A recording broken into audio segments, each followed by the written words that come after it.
ലഡാക്ക് വിഷയത്തിലെ ചാനൽ ചർച്ചയ്ക്കിടെ രാഹുൽ ഗാന്ധിയുടെ നെഞ്ചിൽ വെടിവെക്കുമെന്ന പരാമർശത്തിൽ ബി.ജെ.പി. നേതാവ് പ്രിന്റു മഹാദേവിനെതിരെ കേസ്. പേരാമംഗലം പോലീസാണ് കേസെടുത്തത്.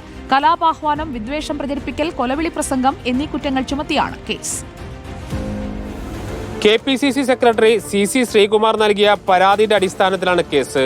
BNS 301, 302, 192 വകുപ്പുകളാണ് ചേർത്തിരിക്കുന്നത്. കലാപാഹ്വാനം, സമുദായ സ്പർദ്ധ വളർത്തൽ, കൊലവിളി പ്രസംഗം എന്നീ കുറ്റങ്ങളാണ് പ്രിന്റുവിനെതിരെ ചുമത്തിയത്.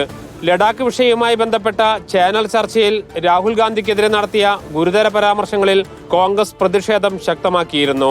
അതേസമയം പ്രിന്റുവിനെതിരെ ഉയരുന്ന ആരോപണം അപഹാസ്യമെന്ന് BJP നേതാവ് V. മുരളീധരൻ പ്രതികരിച്ചു. സുരക്ഷാ സേനയെ പോലും അറിയിക്കാതെ ചാടിപ്പോകുന്നയാളാണ് രാഹുൽ എന്നും മുരളീധരൻ പരിഹസിച്ചു. സുരക്ഷാ സേന പറയുന്നത് അദ്ദേഹം ഞങ്ങളെ അറിയിക്കാതെ ചാടിപ്പോകുന്നു എന്നാണ്. അല്ലാതെ അദ്ദേഹത്തിന്റെ സുരക്ഷയ്ക്ക് വളരെ താല്പര്യം എടുക്കുന്ന ഒരു സർക്കാരാണ് കേന്ദ്രത്തിൽ. സംഭവത്തിൽ പ്രതിഷേധിച്ച് കോൺഗ്രസിന്റെ നേതൃത്വത്തിൽ സംസ്ഥാന വ്യാപകമായി പ്രതിഷേധത്തിന് ആഹ്വാനം ചെയ്തിരുന്നു.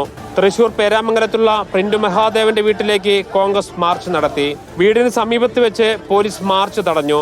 ബാരിക്കേഡ് തകർത്ത പ്രവർത്തകർക്ക് നേരെ പോലീസ് ജലപീരങ്കി ഉപയോഗിച്ചു. റിപ്പോർട്ടർ, തൃശൂർ.